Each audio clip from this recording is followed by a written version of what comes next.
सब ने मेरी राम राम भाई। जय हो हमारी संस्कृति, जय हो हमारे गांव। मैं विक्की हरियाणवी। अलग अलग मुद्दे पे अलग अलग शख्सियत ते थारी मुलाकात करवाते रहा हाँ। आज हमारे गल है झाज्जर का छोरा, डिगल का छोरा, और कते इंग्लैंड में डंका बजा रखा है। काउंसलर की पोस्ट पे है भाई। भाई रोहित के कई वीडियो आपने देखे होंगे, बेरी इलेक्शन में, बेरी विधानसभा इलेक्शन में भाई के कई वीडियो मैंने डाले थे। आज रूबरू हुए यहाँ, कुछ सवाल जवाब करांगे। राम राम भाई। विक्की भाई राम राम। और हरियाणा वासियों को मेरी तरफ से राम राम।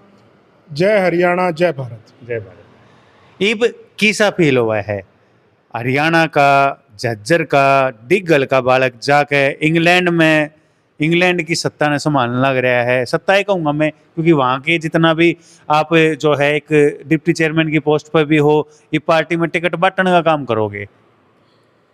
देखिए, आपने सवाल पूछा कि कैसा लगता है। देखो, मेरा गांव धांधलान है, वैसे लोग डिगल से कनेक्ट कर लेते। गांव धांधलान है मेरा। देखो, मैं गांव धांधलान से पढ़ा हूँ। मेरी पहली स्कूल की जो शिक्षा थी वो बेरी डीएवी से शुरू हुई थी।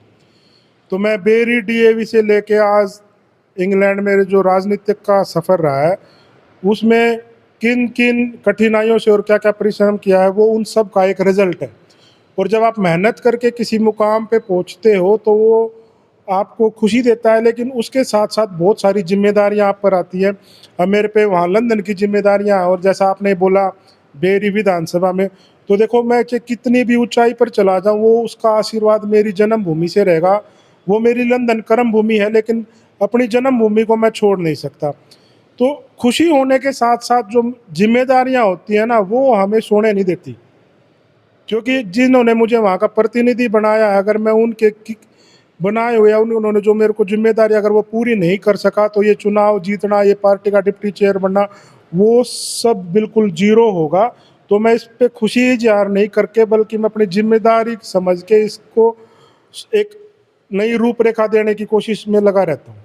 रोहित भाई, थोड़ा सा अपना सफ़र के बारे में बताओ। एजुकेशन, प्राइमरी एजुकेशन, उसके बाद सेकेंडरी एजुकेशन कहाँ था, ये क्या कुछ पढ़े है? देखिए, जैसा मैंने बताया, मेरा गांव धांधलान है। मेरे दादाजी जयकरण नंबरदार, मेरे पिताजी दिल्ली पुलिस में हैं, और मेरा छोटा भाई ऑस्ट्रेलिया सिटीजन है। मेरी जो पहली कदम था शिक्षा के मंदिर में, वो बेरी डीएवी स्कूल था। और बेरी के बाद हम बहादुरगढ़ चले गए थे, क्योंकि पिताजी दिल्ली पुलिस में जॉब करते थे। तो वहाँ बहादुरगढ़ रहने के बाद मैंने बहादुरगढ़ से, वहाँ से मेरी स्कूलिंग हुई पूरी। बहादुरगढ़ के बाद मैंने रोहतक एमडी यूनिवर्सिटी कॉलेज के अंदर एक यूनिवर्सिटी कॉलेज होता था, जिसका नाम अभी पंडित नेकीराम शर्मा कॉलेज है, वहाँ से मैंने इंग्लिश ऑनर्स की। फिर उस टाइम पे एमबीए का जोर था, तो 2007-8 में मैंने मुलाना यूनिवर्सिटी है, जो अपनी महर्षि मर्कंडेश्वर यूनिवर्सिटी, वहाँ से मैंने एमबीए की। और 2009 अक्टूबर में मैं इंग्लैंड चला गया था पढ़ाई करने। वहाँ मैंने एमएससी आईबीएम की पढ़ाई पूरी की। तो उस टाइम पे बहुत बुरा दौर था, आर्थिक मंदी का दौर था, नौकरियां नहीं थी, बेरोजगारी, पूरे विश्व में बेरोजगारी छाई हुई थी। तो वो दौर बड़ी मुश्किल से काटा, लेकिन मैं एक ही मकसद के साथ हिंदुस्तान से इंग्लैंड गया था कि मुझे पढ़ाई पूरी करनी है, मैं रास्ता नहीं भटकना है। तो मैं एक संदेश भी देना चाहता हूँ, जो युवा साथी, जो बच्चे विदेश में पढ़ने जाते हैं, पहले पढ़ाई पूरी करें। पैसा कमाने का मौका ज़िंदगी भर रहता है, लेकिन पढ़ाई पूरी करने का समय वही जो 2 या 3 साल है, वही रहता है। तो वहाँ पढ़ाई पूरी करने के बाद नौकरी की। जैसा मैं बता रहा था, आर्थिक मंदी थी, कुछ वीज़ा की ऐसी कंडीशंस हो जाती हैं कि आपके ऊपर बहुत सारी पाबंदियाँ होती हैं। फिर वहाँ पे बिज़नेस किया। बिज़नेस करने के बाद 2-3 सामाजिक संगठन बनाए। सामाजिक संगठन बनाने के बाद ये लगा कि भाई हमारी यहाँ पर कम्युनिटी बढ़ रही है, इंडियन कम्युनिटी बढ़ रही है, हरियाणवी कम्युनिटी बढ़ रही है। तो वहाँ मैंने 2019 में राजनीति में कदम रखा। राजनीति में अपने कदम रखा। इंडिया की राजनीति और इंग्लैंड की राजनीति कितना फर्क लगा? देखो, इंडिया और इंग्लैंड की राजनीति में सूरज और चंद्रमा जितना फर्क है। क्योंकि इंडिया की राजनीति चलती है बाहुबलीपन से, पैसे से, ताकत से, शो ऑफ से, काफिले से, भीड़ से, किलकी से, रैलियों से। और वहाँ की जो राजनीति चलती है, वो चलती है शांति प्रिय सिस्टम से। अब मैंने वहाँ 2 चुनाव लड़े, मैंने आज तक वहाँ माइक नहीं पकड़ा चुनाव में। डोर टू डोर मैंने कैंपेनिंग की है। कहीं मेरा बड़ा इश्तिहार नहीं लगा किसी के घर के बाहर कि मैं फलाना फलाना ये चुनाव लड़ रहा हूँ। कोई मैंने गाड़ी के ऊपर स्पीकर लगा के प्रचार नहीं कराया, किसी की नींद खराब नहीं की मैंने, किसी का स्कूल का रास्ता नहीं रोका मैंने, किसी एम्बुलेंस का रास्ता नहीं रोका कि मैं कोई रोड शो कर रहा हूँ। राजनीति का मतलब क्या है, एक नेता का मतलब क्या है? नेता का मतलब मेरा ये मानना है कि नेता उस जनता से 1 to 1 कनेक्ट हो, ताकि उसको ये पता चले कि मेरा नेता मेरे दरवाजे पर आता है, अगर उसने जो वादा किया अगली बारी वो मेरे दरवाजे पे आएगा तो मैं उसको ना बोल दूंगा कि जो तूने वादा किया था तुमने पूरा नहीं किया। अब हिंदुस्तान की राजनीति की बात करो तो बड़े बड़े बस यहाँ बाहुबलीपन दिखाया जाता है कि फलाना की रैली में 5 लाख लोग आए। क्या उन 5 लाख लोगों में से 5,000 बंदों की भी आवाज किसी मंच पे बैठने वाले ने सुनी? अगर देखो, एक हरियाणवी कहावत है कि घी तो चोड़े में पड़ा दिख जा। अगर यहाँ के नेता लोग या सरकार अगर कोई काम करती है तो वो तो जनता को वैसे ही दिखाई दे जाएगा कि भाई इन्होंने ये काम किया है, लेकिन वो मंच के दौरान भीड़ को बताना चाहते कि हमने ये किया, तो मुझे नहीं लगता ये सही है। तो हरियाणवी जो अपनी जो संस्कृति है उसका भी वहाँ पे अपना खूब आप प्रचार करने लग रहे हो, उसका कोई एक आपने कोई वहाँ पे एसोसिएशन मतलब संस्था टाइप से भी बनाया है क्या, कुछ है, सुना है कुछ? जी देखो, सबसे पहले मैंने बनाई थी London youth federation Indian community, जब मैं वहाँ स्टूडेंट था। उसके बाद हमने बनाया एक जाट समाज यूके संगठन। आप इसके नाम पे ना जाना कि ये किसी एक कम्युनिटी का है। इसके बनाने के पीछे के बहुत सारे कारण थे। सबसे पहला कारण था कि देखो, हर की एक अपनी पहचान होती है, जैसे आपके चैनल की भी एक अपनी पहचान है, विकास हरियाणवी नाम से मैं सर्च करूँगा तो वही आपको पता चलेगा। तो जो बच्चे बाहर रहते हैं उनको ये बताना ज़रूरी होता है कि भाई हम कहाँ से आए और हमारी पहचान क्या है। तो जो जाट समाज के संगठन हमने 2017 में बनाया तो उसका मैं फाउंडर हूँ। फिर हमने जाट मेला लंदन करके पूरे विश्व में ये दिखाया कि हरियाणा की संस्कृति क्या होती है। वो ही दामन कुर्ता, लंदन में हमने घेवर गुलगुले कड्डी चावल पेठा पूरी दामन कुर्ता खंडवा खाट बलौनी रई पिड्डा, ये सारी चीज़ें वहाँ दर्शाई और लोगों को दिखाया कि ये हमारी हरियाणा की संस्कृति है। तो अब आपके चैनल के माध्यम से आपके दर्शकों को भी मैं इनवाइट करता हूँ और आप सभी को भी इनवाइट करता हूँ। अब हमारा 8वां जाट मेला 28 जून 2025 को होने जा रहा है। मैं माफ़ी चाहूँगा, एक चीज़ मैं और बताना चाहता हूँ। इसी दौरान जब मैं वहाँ लंदन में इतना सक्षम हो गया कि मेरी दाल रोटी मेरे हाथ की होगी, तो मैंने सोचा कि क्यों ना मैं हरियाणा के जो ग्रामीण अंचल में लोग या बच्चे रहते हैं जो पैसे के अभाव के कारण बाहर नहीं आ पाते या अपनी उच्च शिक्षा नहीं कर पाते, तो मैंने 5 सितंबर 2021 को हमारे उस टाइम पर माननीय मुख्यमंत्री मनोहर लाल खट्टर जी के द्वारा उनके हाथों से एक ऑर्गेनाइजेशन का शुभारंभ कराया जिसका नाम था इंटरनेशनल हरियाणा एजुकेशन सोसाइटी, और इसका फाउंडर मैं हूँ। और इस संस्था का मेन उद्देश्य था जो ग्रामीण अंचल में बच्चे कंप्यूटर और इंग्लिश की शिक्षा में कमज़ोर हैं, क्योंकि हमारे गांव के बच्चे मैथ में बड़े समझदार हैं, एसएसटी में सोशल साइंस जो है उसमें बड़े समझदार हैं, लेकिन कहीं ना कहीं जब बात अंग्रेजी और कंप्यूटर की आती है तो उनके अंदर एक घबराहट होती है। तो ये मुहिम मैंने 5 सितंबर 2021 को टीचर्स डे पे शुरू की थी और इसमें पहला रजिस्ट्रेशन हमारे माननीय मनोहर लाल मुख्यमंत्री जी ने उस दौरान किया था। तो इसमें हमने एक नारा दिया था, each one teach one inspire one. मान लो किसी ने मेरे को पढ़ाने में मेरी मदद की तो मेरा दायित्व तो बनता है कि मैं आपको पढ़ाऊं। जब अगर आप पढ़ो, आप इतने सक्षम हो जाओ तो आप तीसरे को पढ़ाओ। अगर ये ऐसी श्रृंखला बन जाएगी तो जो ग्रामीण अंचल में जो मेरा भाई अंग्रेजी और कंप्यूटर में थोड़ा सा कमज़ोर है वो निपुण हो जाएगा। इसके लिए हमने ऑनलाइन क्लासेस शुरू की और बिल्कुल फ्री, किसी से कोई चवन्नी तक का हमने खर्चा नहीं लिया। और ये बोला गया कि भाई अगर आप ये क्लास मिस हो जाए तो यूट्यूब चैनल बनाया गया, फेसबुक पेज बनाया गया जिसमें सारी क्लासें फ्री में टेलीकास्ट की गई कि आपने 2 क्लास मिस कर दिया, आप दोबारा फेसबुक पेज पे, आप फेसबुक पे तो वैसे भी जाते हो तो क्यों ना आप उसको स्टडी के माध्यम के लिए यूज़ करो। लेकिन मैं बड़े दुख के साथ ये कहना चाहता हूँ कि हमारे ग्रामीण अंचल के बच्चों ने उस मुहिम को सीरियस बिल्कुल भी नहीं लिया। पहले बैच में 150 बंदों ने रजिस्ट्रेशन किया और सिर्फ 10 बच्चों ने वो पूरा कोर्स किया। मैं जिस टीचर अध्यापक को जितने पैसे दे रहा था, वो उसके सामने चाहे 10 बच्चे पढ़े, चाहे 10,000 पढ़े, चाहे 100 पढ़े, मैंने उसको उतने ही पैसे नहीं देने थे, लेकिन उन्होंने सीरियस नहीं लिया। तो सबकी बात क्या होती थी, भाई साहब ये भी आप पढ़ाई ना हो, कोई 10 लाख फालतू ले लेना, ये कागज भी बनवा दो, मेरी नकली आईलेट्स भी करा दो। अब जब उनको फ्री की सुविधा मिल रही थी तो उन्होंने सीरियस नहीं लिया।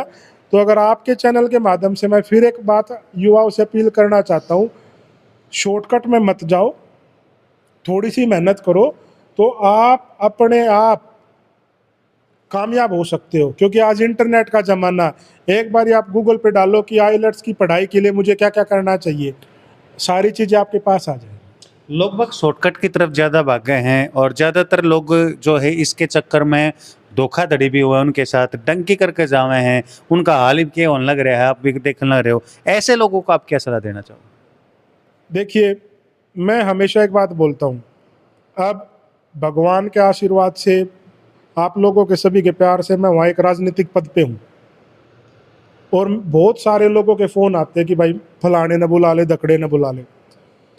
और जो एजेंट लोग सपना दिखाते हैं कि तू, उसने देख जाती है BMW ले ली, घर ने देख खेत में कोठी बना दी और बाबू दोरा रुपया भेजा है। अगर इतना ही आसान हो ना पैसा कमाना और बाहर बुलाना, सबसे पहले तो मैं अपने पाने ने लेकर जाऊँ, फिर मैं धान लाने लेकर जाऊँ, फिर मैं डिगल लेकर जाऊँ और मैं फिर बेरिंग लेकर जाऊँ। क्योंकि भाई अगर इतना आसान हो तो मैं पहले अपने जानने वालों को लेकर जाऊँगा ना। ठीक है, अब बात आती है कि एजेंट क्या करते हैं। एजेंट एक झूठी फिल्म दिखाते हैं कि वहाँ पे जैसे ही तुम उतरोगे डॉलर झड़ने लग जाएंगे, पाउंड झड़ने लग जाएंगे। ऐसा नहीं है। ऐसा क्यों नहीं है? वीज़ा की अलग अलग कैटेगरी होती है। स्टूडेंट वीज़ा पे आप 20 घंटे काम कर सकते हो। टूरिस्ट वीज़ा के नाम पे आपको कोई एजेंट वहाँ भेज रहा है, टूरिस्ट वीज़ा पे आप नौकरी नहीं कर सकते। ठीक है, आप किसी ने आपको वर्क परमिट दे दिया 2 नंबर में, अगर मैं आपको एक उदाहरण देता हूँ, आप अपना हरियाणवी चैनल पे किसी को नौकरी दो और उसको अपना एक आई कार्ड बना के दो, क्या वो किसी दूसरे चैनल में काम कर सकता है? नहीं कर सकता ना। वो हरियाणवी अपने जो आपका न्यूज़ चैनल उसी में काम करेगा ना। तो यहाँ से क्या होता है, कंपनी वीज़ा लगवा के उनको उधर भेज देती है, वहाँ वो कंपनी कहती है हमारे पास नौकरी नहीं है, जो तेरा दिल करे तू कर। कानूनी तौर पे वो गैर कानूनी हो गया। अब उसने यहाँ पे किसी एजेंट को 40 लाख रुपए दिए थे वर्क परमिट के नाम के, लेकिन वर्क परमिट तो मिल गया। अब उससे ये पूछे वर्क मिला कि नहीं मिला? काम नहीं मिले, काम नहीं मिल रहा, वो वहाँ पे जाके 2 नंबर में हो जाते हैं। तो आप जो भी भाई बाहर जाना चाहता है, हर कंट्री की उनकी एक ऑफिशियल वेबसाइट होती है जिसमें इमिग्रेशन की कैटेगरी के हिसाब से उनके पॉइंट बेस्ड रूल लिखे होते हैं। जो वहाँ के एजेंट है, जो वकील है ना, वो क्या करते हैं, कंप्यूटर पे जाके गूगल पे लिखते हैं यूके वीज़ा सर्विसेज। मान लो मैं यूके की बात करूँ, सबसे ऊपर वहाँ की गवर्नमेंट की वेबसाइट आती है, उसमें ये आता है कि आज फलाना फलाना तारीख को ये वीज़ा रूल ओपन है, इसमें अप्लाई करने के लिए आपको ये चाहिए। एजेंट की कोई ज़रूरत नहीं है, खुद टेस्ट दो और सारा सब कुछ। सब। और सबसे बड़ी दिक्कत जो यहाँ आती है ना, वो ये कहते हैं कि भाई यूनिवर्सिटी में एडमिशन करा रहे हैं और हम कोई पैसा नहीं ले रहे। अब मैं यहाँ झज्जर में से जा रहा था, कहीं पे रोहतक की तरफ भी जाओ तो वहाँ बोर्ड लगे होते हैं फ्री में विदेशी जाएं 0% कमीशन। तो विक्की भाई फ्री में कुछ नहीं आज की जीवन में ना। वो क्या करते हैं, एजेंट आपसे लेंगे, बोले कि भैया आपकी यूनिवर्सिटी की फीस है 10 लाख रुपए, आप यूनिवर्सिटी में जमा करा दो। तो बंदा जो बच्चा होता है ये सोचता है कि भाई हाँ 10 लाख रुपए तो मैं यूनिवर्सिटी को दे रहा हूँ, इनको तो मैं दे नहीं रहा। लेकिन यूनिवर्सिटी से 40% कमीशन आता है एजेंट को। अब 10 लाख का 40% किसके पास आया है? एजेंट के पास। तो क्या वो वो क्या फ्री में हुआ? सही नहीं हुआ ना फ्री में। और एजेंट क्या करते हैं, जहाँ जिस यूनिवर्सिटी से ज़्यादा कमीशन मिलता है उस यूनिवर्सिटी में एडमिशन कराते हैं। जीरा कितना सामान लेने जावा ना, हाँ। तो लोकल चीज पकड़ाओगे, लोकल में कमीशन ज्यादा, उनका हाँ। प्रॉफिट ज्यादा है, और भाई जो कंपनी की होगी उसमें थोड़ा कम मिल लगा। भाई बात तो अभी ऐसी ऐसी जगह है जहाँ कोई जाना पसंद नहीं करता ना, उन यूनिवर्सिटियों में उन बच्चों का एडमिशन करा देते हैं। फिर उनके फ़ोन आते हैं, भाई साहब मैं यहाँ आ गया, कोई अपना जानने वाला है क्या? मैं कहा भाई पहले पूछता तो मैं तेरे को यही बताता, इस यूनिवर्सिटी में एडमिशन ही मत लिए। तो आज क्या है, देखो आप डंकी जाते हो, डंकी में आपकी जान मान का खतरा होता है, जिंदगी भर वहाँ 2 नंबर में रहते हो। अब जो डंकी जाते हो वो कहते हैं गरीब घर के बच्चे हैं, मैं उनको गरीब घर का बच्चा नहीं मानता। अगर किसी को बुरा लगे, 40 50 60 लाख रुपए देकर वो गरीब घर का बालक दूसरे देश में जान लग रहा है। वो गरीब नहीं है। सबसे ज़्यादा डंकी हरियाणा में होता है, गुल्ला चिक्का, कैथल पे व कुरुक्षेत्र, करनाल। वहाँ पर 1 किले की कीमत 2 करोड़ है। वो अपनी जमीन बेच कर जाते हैं, जो बाप दाता उनको छोड़ के गए विरासत में, उस विरासत को बेच के तो वहाँ जाते हैं, वहाँ से पैसा कमा के फिर उसी दूसरे खेत में कोठी बनाते हैं। तो आप मुझे ये बताओ, वो कुएं की मिट्टी कुएं वाली बात हुई कि नहीं हुई? भाई तुमने कोठी बनानी है, किला बेचना, आड़े बेच काड़े बना लो। लेकिन फिर तरीका क्या है, मतलब एक सिंपल सा तरीका अपनी देसी भाषा में की डाला जा सके, हर कितना खर्चा आवे थोड़ा? देखो, अगर आपको टूरिस्ट वीज़ा लगवाना है, टूरिस्ट वीज़ा का मुश्किल से खर्चा होगा 50-60 हज़ार रुपये, सिर्फ 50-60 हज़ार रुपये। और उसकी रिक्वायरमेंट होती है कि भाई आपके पास यहाँ कोई नौकरी है, मतलब आपको उनको ये प्रूव करना है कि भाई मैं इंडिया में सही खा कमा रहा हूँ, मैं घूमता ये जाऊँ और घूम कर उल्टा आ जाऊँगा। तुम आप अपनी प्रॉपर्टी दिखा दो, अपना व्यवसाय दिखा दो, खाते में जो भी रुपये हैं वे दिखा दो, इतनी सी है। स्टूडेंट वीज़ा के लिए जाना चाहते हो तो भाई आप जिस देश में जा रहे हो उसकी वेबसाइट पे लिखा होता है आईलेट्स में कितने बैंड चाहिए, 5 6 7, फिर आपकी क्वालिफिकेशन कितनी है। अगर आप ग्रेजुएशन के लिए जा रहे हो तो 12वीं में आपने क्या पढ़ा है और आपकी आईलेट्स का क्या स्कोर है, उस यूनिवर्सिटी की कितनी फीसें जमा करा दो, चले गए। वर्क परमिट पे आप जाना चाहते हो तो वर्क परमिट किस भी आप पे मिलता है। अब अगर आप किसी बड़े न्यूज़ चैनल में जाओगे तो आपसे वो सबसे पहले क्या पूछेंगे, क्या आपने पहले मीडिया में काम किया है, क्या आपने पत्रकारिता की है, एक्सपीरियंस पूछेंगे। अगर आपके पास उसी फील्ड का एक्सपीरियंस है, उसी फील्ड के आप डॉक्यूमेंट वीज़ा फाइल में लगाओ कि मैं यहाँ कंप्यूटर इंजीनियरिंग था, कंप्यूटर इंजीनियर हूँ, 4 साल मैंने यहाँ पे जॉब की है, ये पिछले 4 साल की मेरी सैलरी स्लिप रही, ये मेरा एक्सपीरियंस लेटर रहा, आपने अप्लाई कर दिया, आपका वीज़ा आ जाएगा। तो फिर टेस्ट जो हुआ है उसका कितना खर्चा आवा है, आने जाने कुछ ऐसे? देखो, यूनिवर्सिटी एडमिशन के लिए वहाँ कोई एग्ज़ाम नहीं होता, एंट्रेंस एग्ज़ाम वहाँ की यूनिवर्सिटी के लिए नहीं होता। वहाँ सिर्फ आपका आईलेट्स का स्कोर देखा जाता है और यहाँ जो आपने पढ़ाई की है उसकी। आईलेट्स का जो टेस्ट हुआ है उसमें कितनी की इंग्लिश की जरूरत पड़े? देखो, उसमें लेवल होता है, ठीक है, यूनिवर्सिटी का एक अपना लेवल मार्क होता है कि भाई हमें 6 बैंड चाहिए। अब कई कोर्स ऐसे होते हैं जिसमें 5 बैंड चाहिए। जैसे अब एक हाईली स्किल्ड होता है कि भाई हाईली स्किल्ड में आपकी communication skill, writing skill, reading skills काफ़ी अच्छी होनी चाहिए। तो ये डिपेंड करता है गवर्नमेंट पे कि वो उस टाइम पे किस एलिजिबिलिटी पे वीज़ा दे रहे हैं, 5 बैंड पे दे रहे हैं कि 6 बैंड पे दे रहे हैं। अब यहाँ पर मैंने पूछा लोगों से कि आईलेट्स कोर्स की कितनी फ़ीस है, तो यहाँ पे 30 से 35 हज़ार रुपये कोचिंग सेंटर वाले ले रहे हैं और उसकी 18 से 20 हज़ार उस टेस्ट की शायद फ़ीस है, जो सरकारी फ़ीस है। तो ये आप लगा लो, अगर आप सही मेहनत भी करो तो 50-60 हज़ार रुपये लगा के आप अपना आईलेट्स कर सकते हो। आपने एक मेले की बात करी थी, कोई मेला कर रहे हो, कब का है, कहाँ है? 28 जून का है, वो जाट मेला लंदन उसका नाम है। आप यूट्यूब पे सर्च कर सकते हो, गूगल सर्च कर सकते हो, फेसबुक पेज पे देख सकते हो। 28 जून को हो रहा है और ये हर साल जून के आखिरी शनिवार या जुलाई के पहले शनिवार को होता है, ये फिक्स है। तो वहीं पे है? बोले इंग्लैंड में ही होता है, एक ही जगह है, जाट मेला लंदन, वटफोर्ड करके एक जगह है, वहाँ उसका आयोजन करते हैं और बिल्कुल देसी खाना पीना होता है वहाँ पर। मतलब जैसे हम यहाँ बोलते हैं आएगी तीज बोएगी बीज, आई होली भर लेगी जोड़ी, तो हम कहते हैं कि भाई ना होली जोड़ी भरेगी और हम तीज भी खेलेंगे, क्योंकि जब होली का समय होता है तो वहाँ पे माइनस में टेम्परेचर होता है, तो हम बच्चों को वो देसी धुलंडी उस टाइम पे नहीं दिखा पाते। तो होली और तीज हम एक साथ जून में खेलते हैं, क्योंकि जून में वहाँ का मौसम 25 से लेकर 30 डिग्री तक का अपना यहाँ अपना यहाँ चल रहा है। तो बिल्कुल कोलड़े वाली धुलंडी होती है, और तीज का घेवर होता है, और हमारी जो वहाँ महिलाएं, जो हमारी जाट समाज यूके की महिला है या जो बाकी वॉलेंटियर है, वो वहाँ पर फाग खेलती हैं। वहाँ पर देसी गुलगुले। तीज के गीत गाए जाते हैं, गुलगुले।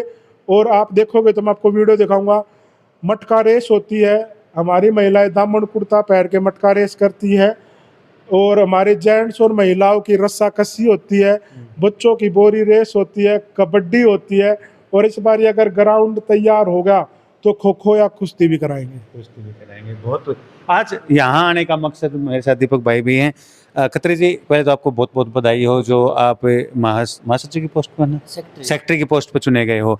आज हमारे बीच में जो है रोहित भाई हैं, क्या प्रोग्राम था, बुलाया इनको? राम राम जी सभी ने। आज भाई से जितने भी हमारे भाई साथी आए हुए हैं गेट टुगेदर से भाई को परिचित कराने के लिए कि हमारा भाई, हमारे देश का भाई जाके इंग्लैंड में परचम लहरा रहा है, उस बाबत एक छोटी सी ओकेशन, एक मीटिंग का प्रोग्राम रखा था आज। तो फिर अपने जो जितने भी साथी हैं इनके साथ मिलकर न कुछ, मतलब वहाँ पर कुछ साथी जामें, सहयोग मिले भाई का, ऐसा कुछ सोचे? अभी इस बारे में डिस्कशन चल रही है, बाकी भाई जो आदेश देगा, जो से होगा वो सभी भाई उस चीज़ को करेंगे, और हमारे भी कोई बात होगी तो भाई के सामने रखेंगे। तो रोहित भाई, मेरे जो दर्शक हैं सारे, इन्हें क्या संदेश देना चाहोगे? भाई संदेश क्या है? पहला अपना संदेश है कि अपनी जड़ों से दूर मत हो। देखो, विदेश में जाने की दो मजबूरियां होती हैं। या तो आप मजबूरी में जा रहे हो कि आप पैसा कमाने के लालच में जा रहे हो, दूसरा ऐसी मजबूरी है कि आप यहाँ कामयाब नहीं हो पा रहे। जैसे बहुत सारे लोग कहते हैं कि धर्मांतरण होता है या माइग्रेशन, ये दोनों चीज़ मजबूरी में होती हैं। कोई अपने गांव को, कोई अपने परिवार को छोड़कर जाना नहीं चाहता, लेकिन मैं खुद गया हूं तो मैं ये भी नहीं कह सकता कि आप मत जाओ। अच्छे तरीके से जाओ, आप अपनी स्टडी करके जाओ, ये पता करके जाओ कि आप जिस रास्ते से जा रहे हो वो सही है और उसमें मेरा फ्यूचर बनने की कितनी संभावनाएं हैं। किसी के बहकावे में मत जाओ, एजेंट के दिखाए सपनों में मत जाओ। अगर आपको रियलिटी देखनी है तो वो शाहरुख खान वाली डंकी मूवी बिल्कुल सही है। बिल्कुल सही है। तो रोहित भाई ने जैसा कहा कि भाई जो आजकल बहुत धोखाधड़ी होने लग रही है, लोगों के लाखों रुपए लूट लिए जावे हैं, और टंकी में जान की कितनी संभावना है उसमें, मतलब कि कितना रिस्क रहा है। डंकी में क्या होता है ना, एक जंगल के रास्ते से उनको जाना होता है, बीच में नदी से भी जाता।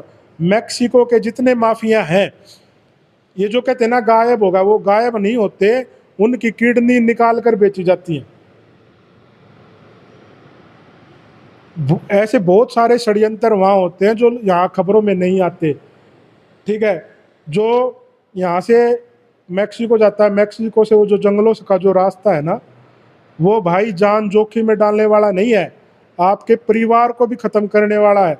अभी एक लड़का पीछे से अम्बाड़ा के पास का वहीं मरा था, उसकी डेड बॉडी आज तक नहीं आ चुकी है। 50 लाख का खर्चा है डेड बॉडी, और सरकार नहीं मंगवाएगी।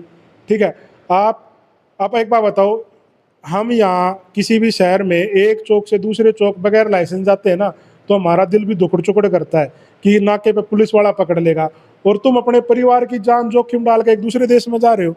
कितने देश क्रॉस करके जा रहे हो, बीच में कितना वो। अब किसी भाई की मैं एक कहानी सुन रहा था, यहाँ से दुबई 1 महीना रोका, दुबई से मस्कट ओमान में 1 महीना रोका, मस्कट से उसको बोला कि फ्रांस रुक 1 महीना, फ्रांस से उसको मैक्सिको लेके गए, मैक्सिको में 1 महीना रुका। जब तक आगे से क्लियरेंस नहीं मिलती, 1.5-2 महीने जंगल में घूमते रहो। और अभी वो एक आप जैसे भाई का किसी का इंटरव्यू सुना था, जो परिवार के साथ जाते हैं, महिलाओं के साथ उनका रेप भी होता है, लेकिन वो किसी को बता नहीं सकती कि हमारे साथ क्या क्या हुआ है। तो डंकी का रास्ता तो भाई, अगर तुम्हें डंकी ही जाने की बजाय ना यहाँ कहीं बैठ कर ना भीख मांग लो।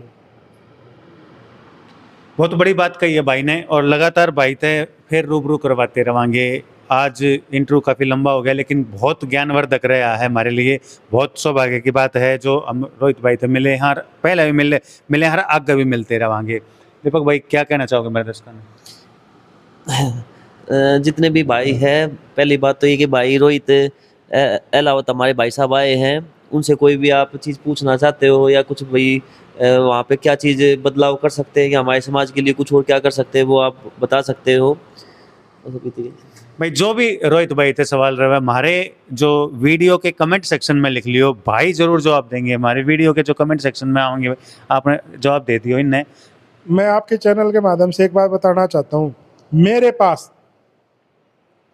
कोई भी मैसेज करता है ना तो मैं उसका जवाब जरूर देता हूँ, चाहे मैं हाँ का दूँ चाहे ना का दूँ, मैं एक्नॉलेज करता हूँ। और ये बात मैंने सर छोटू राम से सीखी है।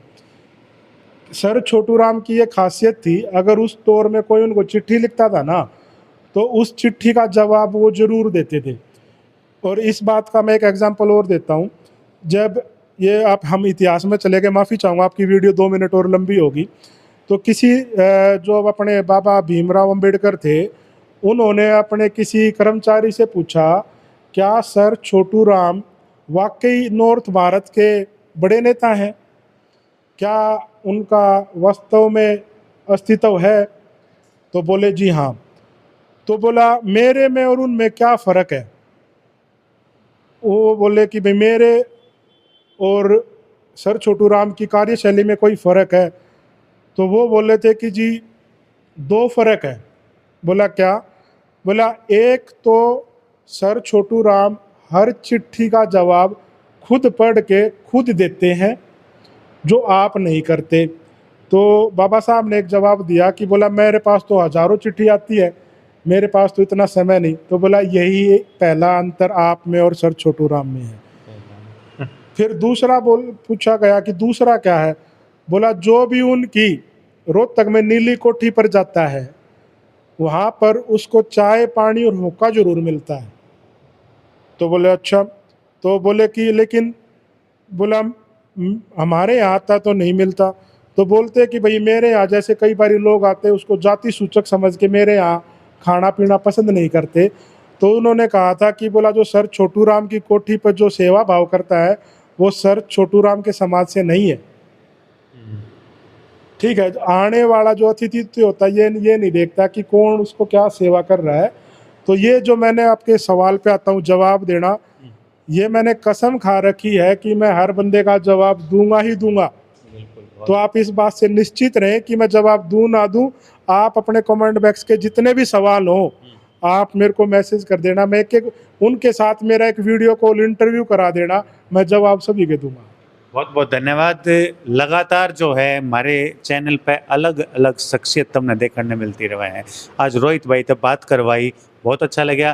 काफ़ी डाउट्स थे, काफ़ी क्लियर भी हो गए होंगे और क्लियर करने हैं कमेंट के माध्यम से, जरूर पूछ लियो भाई। और वीडियो ने घनी से घनी शेयर कर दियो, चैनल ने सब्सक्राइब कर दियो। सब ने मेरी राम राम भाई, सब ने मेरी राम।